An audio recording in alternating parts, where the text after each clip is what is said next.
The morning rush inside the roadside diner sounded like every other weekday. Coffee cups clinked against saucers. A group of truck drivers argued loudly about last night's football game. The smell of bacon and toast drifted through the air while the old ceiling fan turned slowly above the crowded room. Nothing about the place felt unusual.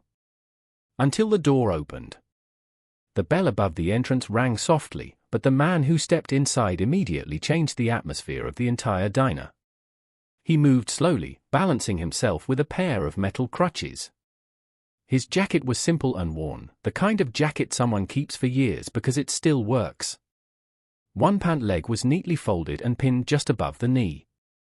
Beside him walked a large German shepherd wearing a dark service vest. The patch on the vest was small but clear. Military KE9. The man paused just inside the doorway, letting his eyes adjust to the dim lighting. The dog stood calmly at his side, perfectly disciplined, watching the room with quiet focus. At first, the people inside barely noticed him. But slowly, heads started turning. One by one. Some people glanced at the missing leg. Others noticed the dog. And a few people recognized the quiet confidence in the way the man carried himself. He looked around the diner for an empty seat. There were plenty. Several tables had open chairs. A few booths even had extra space. But something strange began happening. When the veteran approached the first table, two men sitting there suddenly looked uncomfortable. "Mind if I join you?" or the man asked politely. The question was simple. Respectful. One of the men cleared his throat. Sorry," he said quickly. "We're actually waiting for someone." They weren't. Their plates were empty and their bill already sat on the table. But the veteran didn't argue. He simply nodded. "Understood," he said quietly. Then he moved on. At the next booth, a young couple avoided eye contact completely. The man suddenly pretended to be very busy looking at his phone. At another table, a woman pulled her purse closer as if the stranger might somehow bother her. Someone else slid over in their seat to take up the extra space. Everywhere the veteran looked, chairs that had been empty a moment earlier suddenly became unavailable. The room grew quieter. People weren't openly refusing him out of cruelty. But no one was welcoming him either. The veteran kept moving calmly through the diner. His crutches clicked softly against the floor. The German shepherd walked beside him like a shadow, perfectly trained, perfectly loyal. Finally, after checking several tables, the man reached the counter where a waitress was pouring coffee. Her name tag read Sarah. She looked to be in her early 30s. Her hair was tied back neatly, and she moved with the quick, efficient rhythm of someone who had worked long shifts for many years. She looked up when she noticed the man standing there. "Morning," she said kindly. The veteran gave a small nod. He said, "Would it be all right if I sat here?" He gestured toward the empty stool beside the counter. Sarah didn't hesitate. "Of course," she said, sliding the stool out. "Have a seat." The man carefully positioned his crutches beside the counter before lowering himself onto the stool. The dog quietly sat beside him. For a moment, everything returned to normal. Conversation slowly started again. Plates clattered. Someone laughed near the window. Sarah poured the man a cup of coffee and placed it gently in front of him. "Breakfast menu's right here," she said with a friendly smile. The veteran thanked her and reached for the cup. But before he could take a sip, something unexpected happened. The German shepherd suddenly went completely still. Not barking. Not growling. Just frozen. The dog's ears lifted sharply. Its eyes locked directly on Sarah. Then the dog slowly stood up. Several people nearby noticed and shifted nervously in their seats. The K9 walked toward the waitress with slow, deliberate steps. The entire diner started watching. The dog stopped right in front of her. Then it sat down. Perfectly straight. Staring at her. Sarah blinked in surprise. The veteran frowned slightly. "That's odd," he muttered. He reached down and touched the dog's harness.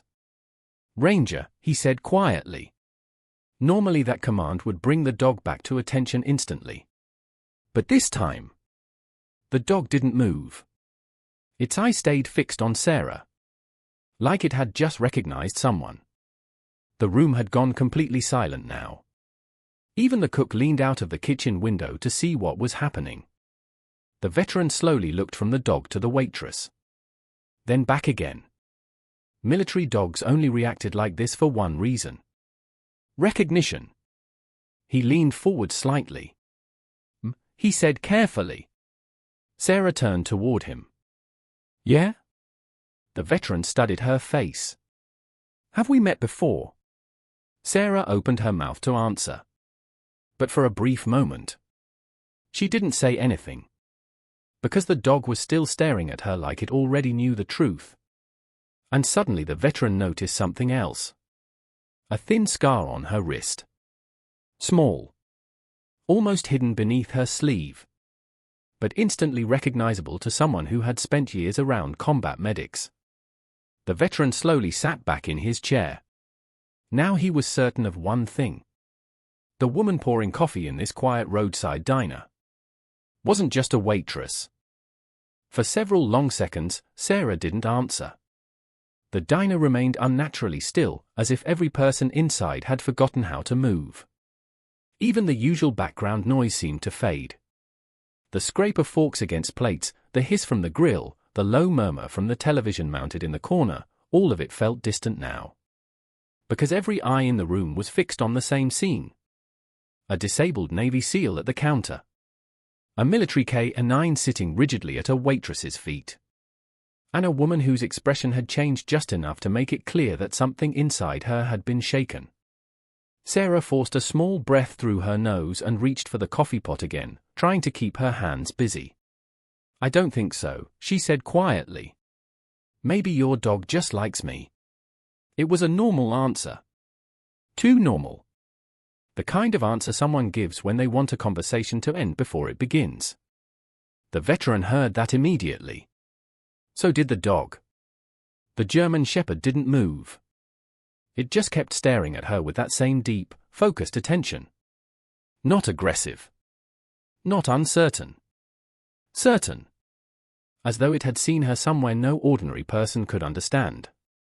The veteran rested a hand on the counter and studied Sarah more carefully. Up close, there were details he hadn't noticed when he first came in. The way she stood with balanced weight, even while turning quickly between customers. The way her eyes checked the room without seeming to. The way loud noises didn't exactly startle her, but did make some part of her sharpen. And then there was the scar. A faint line on the inside of her wrist. Small. Easy to miss. But not if you knew what one looked like after a tourniquet had been ripped off in a hurry or pulled too tight in the field. The veteran lowered his voice. "You ever work in emergency medicine?" Sarah looked at him, and for the first time since he'd entered the diner, her calm expression slipped. Only slightly. But enough. "Why would you ask that?" she said. He nodded toward the dog. "Because Ranger's not guessing." At that, the German Shepherd shifted closer and gently pressed against her leg. Several customers nearby leaned forward in their seats. One of the truckers by the window muttered, "What in the world?" But no one dared interrupt. Sarah looked down at the dog, then back at the veteran. Her voice stayed soft, but her words came slower now. "I'm just a waitress." The veteran gave a faint, knowing look. "No," he said. "That's what you do now." The words landed harder than he intended. Sarah's hand tightened around the coffee pot handle. For a moment, it looked as though she might tell him to mind his own business. Instead, she set the pot down carefully and wiped an already clean section of the counter with a folded towel. The veteran watched her do it. People clean things when they were nervous. Soldiers did it too. Gave their hands work so their face didn't betray them. He didn't push. Not yet. Instead, he picked up his coffee, took a slow sip, and spoke with the patience of a man who had spent years around people carrying invisible damage. Military. Sarah said nothing. Army, he asked. Still nothing. The dog sat so close to her now that its shoulder touched her leg. The veteran's eyes narrowed slightly. Medic. That was the word that did it. Sarah froze. Not dramatically. Not enough for most people in the room to understand. But he saw it. Her shoulders stopped moving. Her breathing changed. Her eyes dropped for just half a second. And half a second was enough. The veteran leaned back on the stool. I knew it. She looked up at him sharply. No, she said, this time more firmly. You think you know something because of a dog and an old scar. Not just that, he said. He glanced down toward Ranger. The dog still hadn't looked away from her. Then the veteran looked back at Sarah. It's the way he's sitting with you. He used to do that with field medics after missions. Especially the ones who treated handlers. The diner had grown so quiet now that someone at the back dropped a spoon, and the sound made 3 people jump. Sarah glanced around the room, suddenly aware that strangers were hanging on every word. Please, she said under her breath. Not here. The veteran heard the strain in her voice and nodded once. Fair enough. But just when it seemed like the conversation might end there, an older man sitting near the register spoke up. Wait, he said, looking between them. You mean she was military? His voice wasn't mocking. It was startled. Sarah closed her eyes for a brief moment as if she had been hoping to avoid exactly this. The veteran turned slightly toward the room. Maybe, he said. And maybe that matters more than some of you realize. That sentence made a few faces lower toward their plates. Because more than one person in that diner remembered not offering him a place to sit. The veteran let the silence do its work, then turned back to Sarah. He kept his voice low again. You don't have to tell them anything, he said. But I'd like to understand why my K-9 recognizes you. Sarah swallowed. Then, after several seconds, she stepped toward the far end of the counter where fewer people could hear. The veteran picked up his cup and shifted slightly to follow her with his attention. Ranger moved with her instantly. That seemed to hit her harder than anything else. She looked down at the dog, and when she spoke again, her voice had changed. It was quieter now. Less guarded. I wasn't supposed to stay in long, she said. The veteran said nothing. He knew better than to interrupt when someone finally opened a door they had held shut for years. I signed up young, she continued. Thought I was doing one thing. Ended up doing another. Her eyes were fixed on the countertop, but she was no longer seeing the diner. She was somewhere else now. Somewhere hot. Loud. Dangerous. I was attached to units that went where things turned bad fast, she said. Not because I was special. Just because I was useful. The veteran's expression changed. Useful. That was how the best people always described themselves. Never brave. Never heroic. Just useful when everything was falling apart. What theater? He asked quietly. Sarah hesitated. Then she answered. Afghanistan. The word settled over the counter like dust after an explosion. The veteran went still. Not because Afghanistan surprised him. Because now the pieces were beginning to lock together faster than he could stop them. He glanced at Ranger. The dog looked up at Sarah with the same unwavering calm it had shown from the start. The veteran's mind went backward through years of memory. Outposts. Dust. Rotor wash. Blood on gloves. Radio traffic cutting through the dark. Then he asked the one question that suddenly mattered. What was your call sign? Sarah shook her head immediately. No. His eyes stayed on hers. If my dog remembers you, he said, then I have a right to know why. She gave a tired, almost bitter smile. A right? He didn't flinch. Yes. Her jaw tightened. The room around them seemed to disappear entirely now. At last, she spoke. "Angel 7. The veteran stared at her. For a second, he actually thought he'd heard her wrong. Because that call sign did not belong in a diner. It belonged in stories men told quietly after surviving nights they should not have survived. It belonged to a medic who had become almost myth inside certain circles. A woman who ran into blast zones. A woman who stayed when others were ordered back. A woman some men swore had saved half a platoon during one impossible night. The veteran slowly set down his coffee cup. "Angel 7, he repeated. Sarah looked away as though hearing it spoken aloud made her regret saying it. The veteran's heart was beating harder now. He remembered that name. Not from rumor alone. From radio traffic. From voices shouting over gunfire. From a night he had spent pinned down behind broken concrete while a medic moved through chaos like she didn't believe fear applied to her. He leaned forward. "There was a handler," he said carefully. "His dog got hit by shrapnel.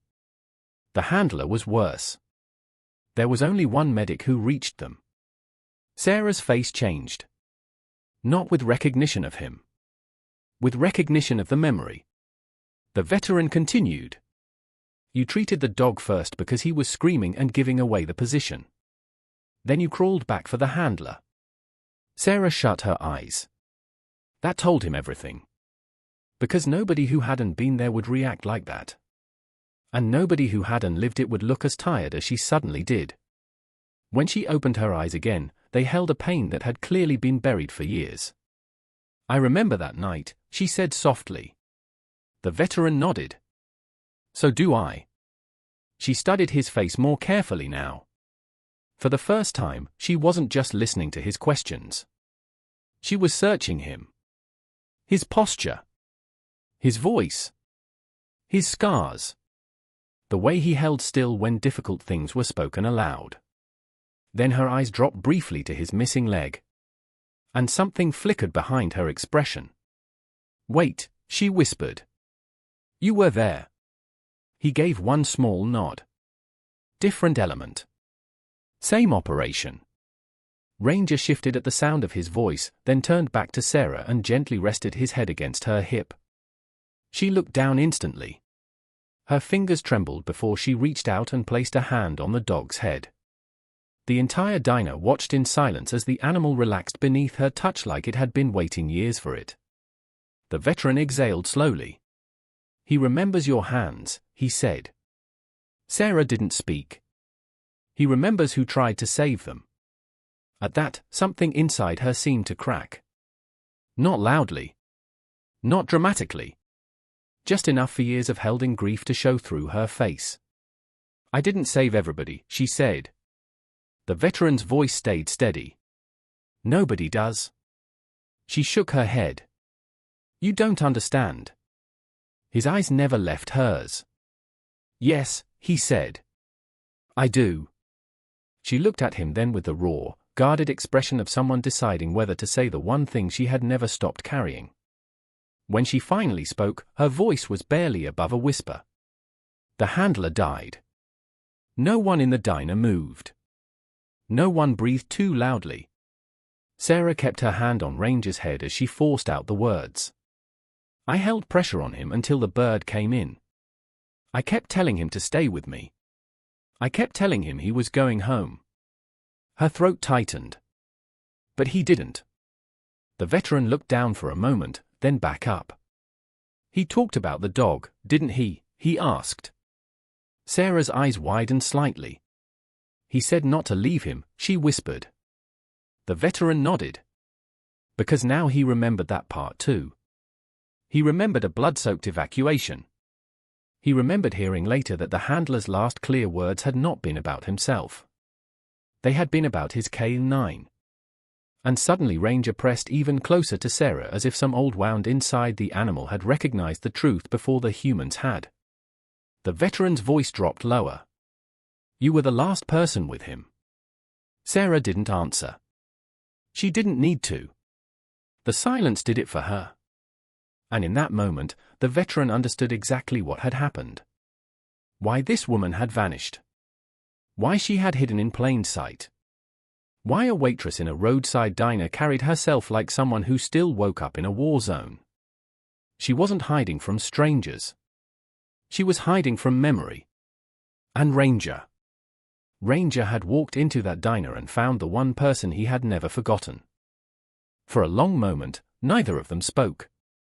Sarah's hand remained resting on Ranger's head while the dog leaned gently against her leg. The entire diner had gone silent again, the kind of silence that happens when people realize they are witnessing something deeply personal. A few of the same customers who had refused the veteran a seat earlier were now staring at the floor. The veteran studied Sarah carefully. Not as a stranger anymore. As someone who had shared the same battlefield. "You carried that with you all these years," he said quietly. Sarah let out a slow breath. "Some things don't leave," she replied. The veteran nodded. He understood that better than most people ever could. Combat had a strange way of following people home. It showed up in quiet moments. In small sounds. In the way certain memories arrived without warning. Sarah looked down at Ranger again. Her fingers gently scratched behind the dog's ears. "I thought he died," she said softly. The veteran shook his head. "No," he replied. "Ranger survived." Sarah's head lifted immediately. Her eyes widened slightly. "He did." The veteran smiled faintly. "He was wounded pretty badly. Shrapnel through the shoulder and ribs. But they got him stabilized." Ranger's tail gave a slow wag as if he somehow understood the conversation. The veteran continued. He spent months recovering at a military veterinary unit. Everyone thought he'd be retired. Sarah looked at the dog again, emotion quietly rising in her chest. "But he wasn't," she whispered. "No," the veteran said. "He wasn't." He gently rested a hand on the dog's harness. After his handler died, they reassigned him. Sarah's voice came out softer now. "To you." The veteran nodded. "Yeah."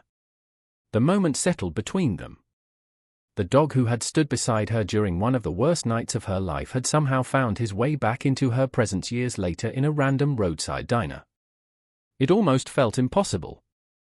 But the veteran wasn't finished. "There's something else you should know," he said. Sarah looked at him. "That night," he continued, "when everything went bad, you didn't just try to save the handler." Sarah frowned slightly. "What do you mean?" The veteran leaned back slightly on the stool. "You saved 3 other men." Sarah blinked. "No," she said quickly. "That's not right." He nodded. "Yes, it is." She shook her head. "I treated them, but you kept them alive long enough to reach the helicopter." Sarah stared at him. The veteran continued calmly. "One of them was bleeding out from a femoral hit. Another had shrapnel in his chest. The third was unconscious from a blast." He paused. "If you hadn't stabilized them, none of them would have made it to the bird." Sarah felt the words hit her like something heavy being lifted off her chest. Because for years she had believed the opposite. For years she had replayed that night in her head and remembered only the man she couldn't save. The veteran's voice softened. "Those 3 guys went home." Sarah swallowed. "Home?" He nodded. "Families. Kids. Lives." Her eyes filled with quiet disbelief. "I never knew," she whispered. The veteran shrugged slightly. "You disappeared after that mission." Sarah looked away. "I requested discharge," she admitted. "Why?" Her answer came almost immediately.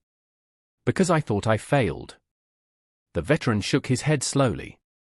"You didn't fail," he said firmly.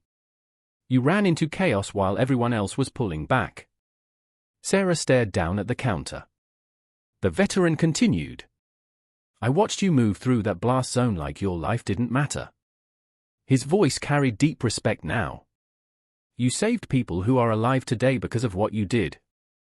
Sarah's eyes were wet now, though she tried to hide it. The veteran noticed.